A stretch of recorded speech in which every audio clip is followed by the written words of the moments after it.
The sky before dawn was black, and the sea was loud, slamming our landing craft up and down like we were inside something alive that wanted us out. I had my rifle between my knees, and my helmet kept hitting the man next to me every time we dropped into a trough. Nobody spoke. We had learned at Peleliu that words before a landing are just noise you make to pretend you are not already dead. Peleliu taught me what a beach could do to a man. I watched my platoon sergeant burn alive in a tank trap 10 yards from the surf. His screams cut short when the fuel reached his lungs, and I can still smell it when I close my eyes. That sweet, sick chemical stink mixed with meat. So when they told us Okinawa was next, I did not sleep. I just sat in the dark below decks and ran my thumb along the edge of my bayonet until the skin went numb. The ramp dropped at 0830 on April 1st, 1945, and I stepped into water that was colder than I expected. My boots hit sand and I moved forward because that is what your legs do when your brain shuts off.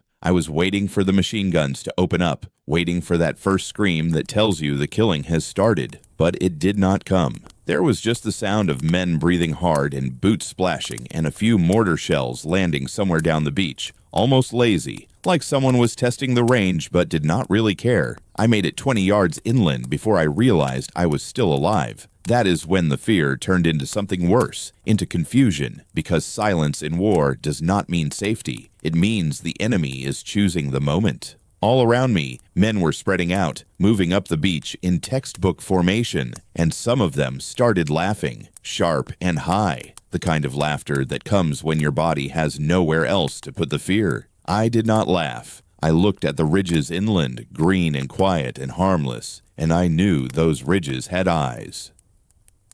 We pushed forward and took Kadena Airfield by noon without firing more than a dozen shots. The Japanese were not there. Their bunkers were empty. Their trenches were cold, and the whole place felt like a house someone had walked out of 5 minutes before you arrived. One of the new guys, a kid from Ohio who had joined us 2 weeks ago, said maybe the Japanese had surrendered already and nobody told us. I wanted to hit him, but I did not have the energy. Instead, I just said, "They are not gone. They are waiting." By late afternoon, we were 3 miles inland, and the island still had not fought back. 50,000 of us had landed, and the casualty count was 55, dead or missing. Numbers so low, they felt like a clerical error. Command was celebrating, radios crackling with optimism, but every step I took felt like walking deeper into a mouth that had not closed yet.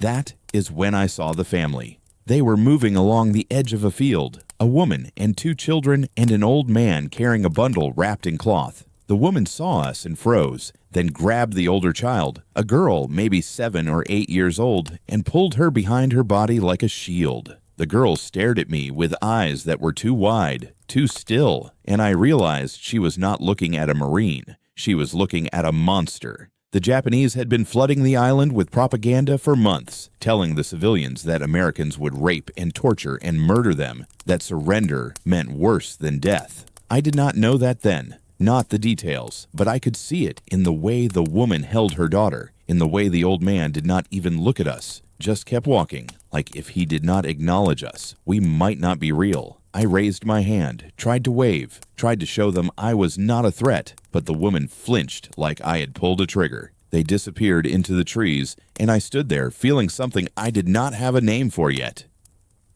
Night came fast, and we dug in along a low ridge that overlooked the airfield. I was sharing a foxhole with a corporal named Dietrich, a quiet guy from Pennsylvania who had been through Guadalcanal and never talked about it. We took turns on watch, 2 hours each, and for the first hour, nothing happened. Just wind moving through the grass and the distant sound of engines from the beach, where supplies were still coming ashore. Then, around midnight, Dietrich shook me awake. He did not say anything, just pointed toward the tree line about 50 yards out. I looked and saw movement, or thought I saw movement, a shadow that was darker than the other shadows. My heart started pounding so hard I could hear it in my skull. Dietrich whispered, "You see it?" I nodded. We both raised our rifles and waited. The shadow moved again, low to the ground, coming toward us in short bursts like it was trying to stay invisible. Dietrich was breathing through his teeth, fast and shallow, and I knew he was about to fire. I put my hand on his shoulder and said,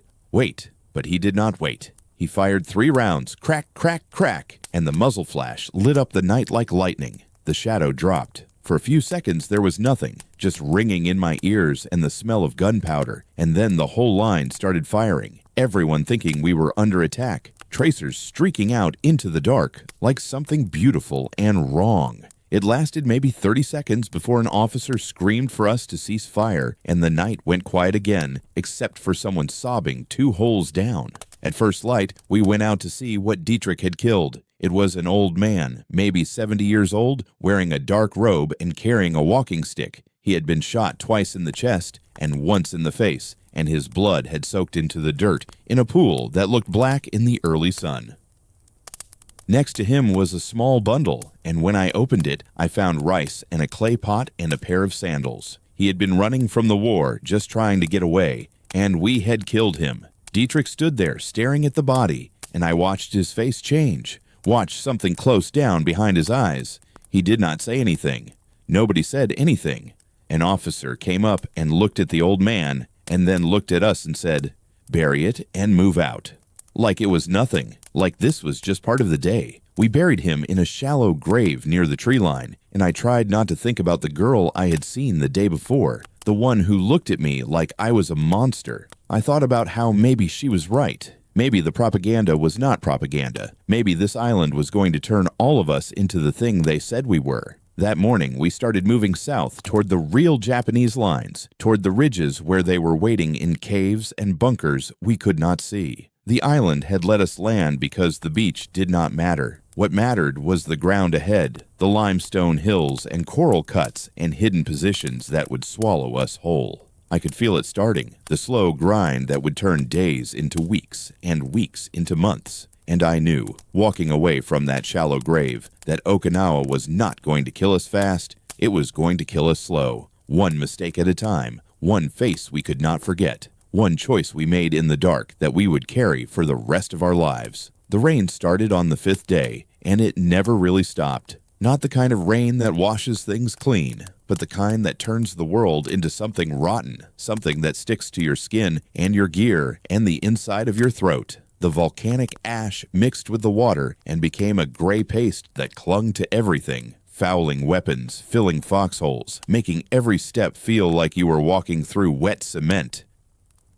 Within 2 days, my rifle jammed 3 times, and I had to strip it down in the rain and clean it with my fingers because the brush was caked with mud. We were moving south now, toward the ridges where the Japanese had been waiting all along. The names did not mean anything to us yet. Kakuzu Ridge, Nishibaru, Hacksaw, just map coordinates and objectives, but they would mean everything soon enough. The land changed as we moved inland, the flat fields giving way to low hills cut with limestone, and every hill had caves, dark mouths in the rock that you could walk past without seeing until fire came out of them. The first time I saw a cave kill someone was on a slope near what the maps called Sugarloaf Hill. We were advancing in a loose line, maybe 30 of us spread across 100 yards, and I was watching the ridge ahead when I heard the machine gun open up behind me. Not ahead, behind, like the sound was coming from ground we had already crossed. I turned and saw 2 men go down, their bodies jerking like puppets, and then I saw the muzzle flash coming from a crack in the limestone that I had walked past 10 minutes earlier. The Japanese had let us pass, then opened fire on our backs. We hit the ground and returned fire, but the cave was too deep, the angle too sharp, and our bullets just sparked off rock. Someone called for a flamethrower, and we waited, pressed flat in the mud, while the machine gun kept firing in short bursts. Disciplined, patient, like the man behind it had all the time in the world. When the flamethrower team finally arrived, they poured fire into the crack until the rock glowed orange, and the air smelled like burning oil and something worse. The gun stopped. We did not go in to check. That became the pattern. Advance 50 yards, take fire from a position you had not seen. Call for tanks or flamethrowers or engineers with satchel charges. Reduce the position, move forward another 50 yards. The Japanese were not defending a line. They were defending every single yard, and every yard cost us. Some positions took hours to clear, some took days. And when you finally took one ridge, there was another ridge behind it, and another behind that, each one higher and harder and more prepared than the last. The rain made everything slower. Tanks bogged down in the mud and had to be winched out by other tanks. Ammunition resupply took twice as long because the trucks could not get through. Wounded men drowned in shell craters filled with rainwater because the stretcher teams could not reach them in time. I saw it happen once, a kid from 2nd Platoon who took shrapnel in the leg and crawled into a crater for cover. By the time we got to him, the crater was half full and he was face down in the water, still breathing but too weak to lift his head. We pulled him out, but he died an hour later, not from the shrapnel, but from the water in his lungs. The bodies started to pile up because we could not bury them fast enough. The graves registration teams were overwhelmed, and the rain kept washing the dirt off the shallow graves we dug, exposing arms and faces and boots.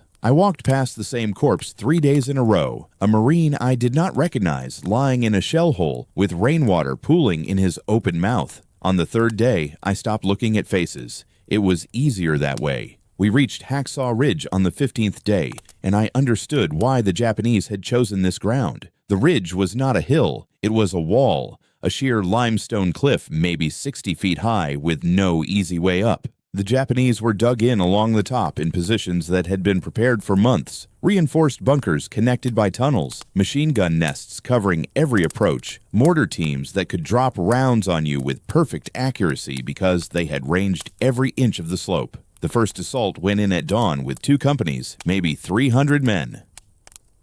I was in the second wave, crouched in a ditch 200 yards back, watching them move toward the base of the ridge in a skirmish line. They made it maybe halfway before the mortars started falling, black eruptions in the mud that threw men into the air like broken dolls. Then the machine guns opened up and the line just dissolved, men dropping or running or crawling back toward us, dragging their guts behind them. We went in after them because those were the orders. I do not remember making the decision to stand up and run. I just remember running, my boots slipping in the mud, my lungs burning, my eyes locked on the base of the ridge, because if I looked anywhere else, I would see the men dying around me. A mortar landed 10 feet to my left, and I felt the pressure wave hit me like a fist, felt hot metal slice past my helmet, but I kept running. I made it to the base and pressed myself against the rock, gasping, and realized I was alone. The rest of my squad was somewhere behind me, dead or pinned down, and the slope above me was crawling with movement. Japanese soldiers shifting between positions, voices shouting commands I could not understand.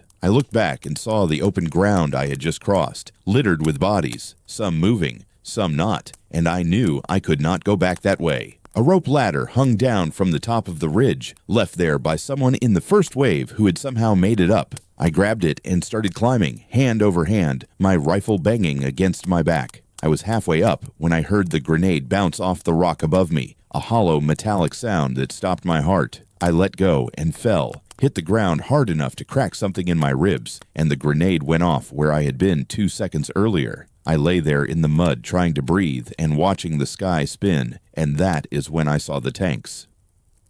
Shermans. 3 of them grinding up from the rear with their guns already firing, high explosive shells slamming into the ridgetop in steady rhythm. One of them rolled right over the position I had been hiding behind, its treads chewing the mud, and I scrambled out of the way just before it crushed me. The tank stopped at the base of the ridge and started firing point blank into the caves, the muzzle blast so loud it felt like my skull was going to split. Then it did something I had never seen before. It drove its bow straight into a cave entrance and just sat there, engine roaring, treads spinning, collapsing the entrance with its own weight. Rock and dirt cascaded down, and I heard screaming from inside, muffled, desperate, and then the screaming stopped. By nightfall, we had taken the base of the ridge, but not the top. We dug in among the rocks and the bodies and waited for the counterattack that we knew was coming.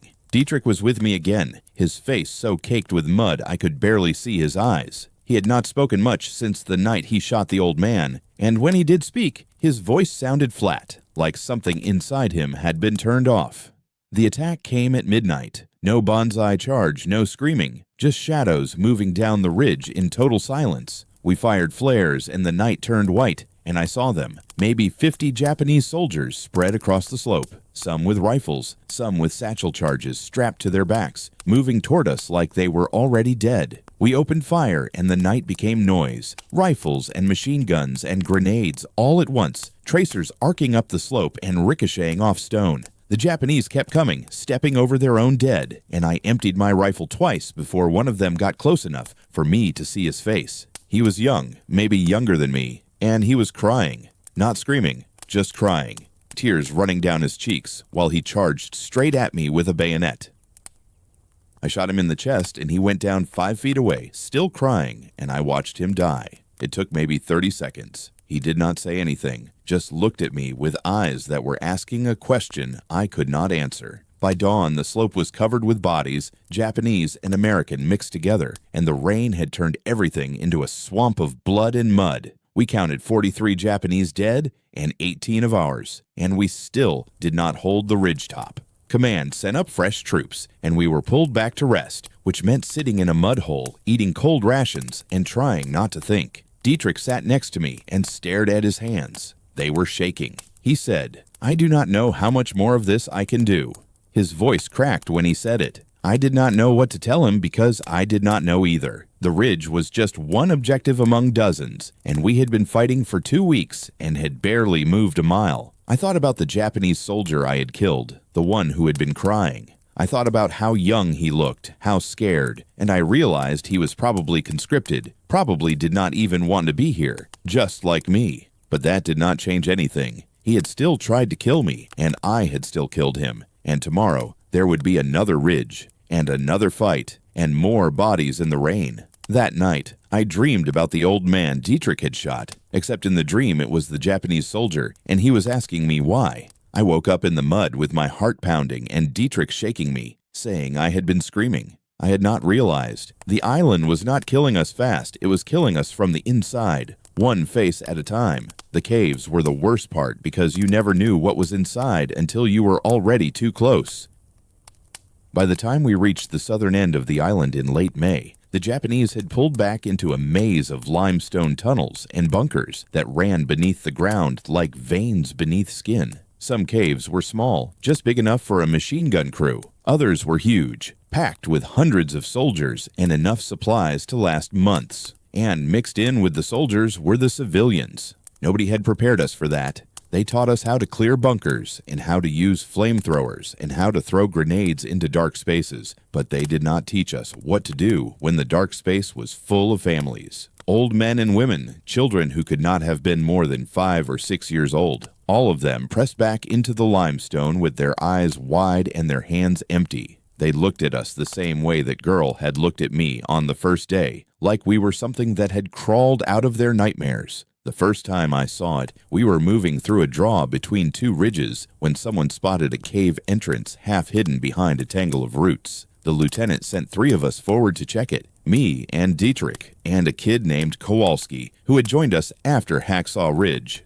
We approached low and slow, grenades ready, and I could hear movement inside, shuffling and whispering, the sound of people trying very hard not to make sound. Dietrich called out in English, telling them to come out with their hands up. Nothing. He called again, louder this time, and I heard a child start to cry, a thin wailing that echoed off the stone. Kowalski looked at me and said, "What do we do?" I did not know. The manual said if they did not surrender, you threw in a grenade or called up a flamethrower, but the manual did not account for the sound of a child crying. I moved closer to the entrance and shone my flashlight inside. The beam cut through the dark, and I saw them, maybe 20 people crammed into a space the size of a small room.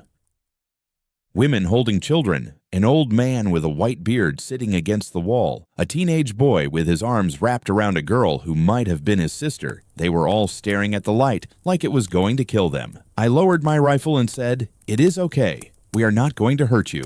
I do not know if they understood the words, but I tried to make my voice soft, tried to sound like something other than a soldier. The old man said something in Japanese, sharp and fast, and the teenage boy shook his head and held the girl tighter. Nobody moved. Dietrich came up beside me and looked inside, and I saw his jaw tighten. He said, "We need to get them out. If they stay in there and Japanese soldiers come back, we will not know the difference." He was right. Every cave we had cleared so far had been a fight, and we had learned to shoot first because hesitation got you killed. But these were not soldiers. I stepped into the cave entrance with my hands raised, trying to show I was not a threat. The old man shouted something, and the teenage boy lunged at me. He did not have a weapon, just his hands, and he hit me in the chest hard enough to knock me back a step. I grabbed his wrists and he fought like he was trying to save his life, kicking and twisting, and I realized he was. He thought I was there to kill them all. Dietrich pulled him off me and threw him to the ground, and the girl screamed. The sound cut through me like a blade, high and sharp and full of terror, and I saw the women pulling the children back deeper into the cave, away from us, away from the monsters. The old man was shouting, and the teenage boy was sobbing on the ground, and I just stood there, feeling like I had stepped into something I could never step out of. We got them out eventually. It took an hour and a translator and a box of rations we left at the cave entrance like bait. One by one they came out, slow and shaking, and we sent them back to the refugee camp behind the lines. The old man spit at my feet as he passed. The teenage boy would not look at me. The girl was still crying. That night, Dietrich and I sat in a foxhole and did not talk. The rain had stopped for the first time in weeks, and the sky was clear enough to see stars. But I could not stop thinking about the way that girl had screamed, like I was the thing the Japanese propaganda had said I was. Dietrich finally said, "They think we are going to rape them and kill them. That is what the Japanese told them." His voice was flat, empty, and we wonder why they fight so hard. The next cave was different. We were moving up a slope toward a ridge position when fire came from a cave opening about 50 yards up.